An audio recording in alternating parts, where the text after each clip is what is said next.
પ્રિયંકા ચોપરા અને Nick Jones આર્થિક સંકટનો સામનો કરી રહ્યા છે. શું આ બંને લોસ એન્જલમાં પોતાનું આલિશાન ઘર ખાલી કરવું પડશે? આ બધી વાતો સોશિયલ મીડિયા પર થઈ રહી છે.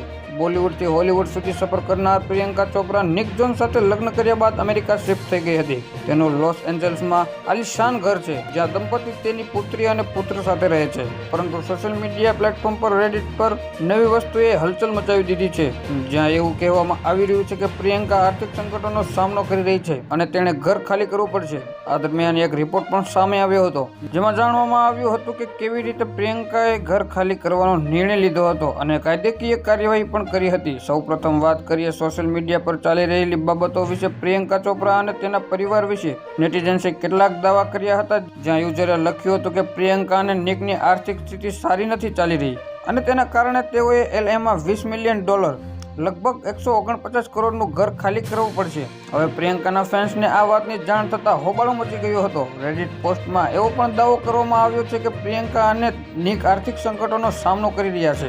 તેણે આ ઘરના ભાડા તરીકે દર મહિને $1 લાખ ચૂકવવા પડશે. હવે તે આ રકમ ચૂકવવા સક્ષમ નથી. આવી સ્થિતિમાં તે આ ઘર બેંક પાસે ગીરવે મૂકે છે. જોકે આવી પોસ્ટ માટે કોઈ સ્ત્રોત નથી તેમજ આ પોસ્ટની ચકાસણી કરવામાં આવી નથી. પળે-પળની અપડેટ મેળવવા માટે અમારી ચેનલને લાઇક કરો, સબસ્ક્રાઇબ કરો અને બાજુનું બેલ આઇકન પ્રેસ કરો, જેથી કરી અમારા હરેક વિડીયોની નોટિફિકેશન તમને મળતી રહે.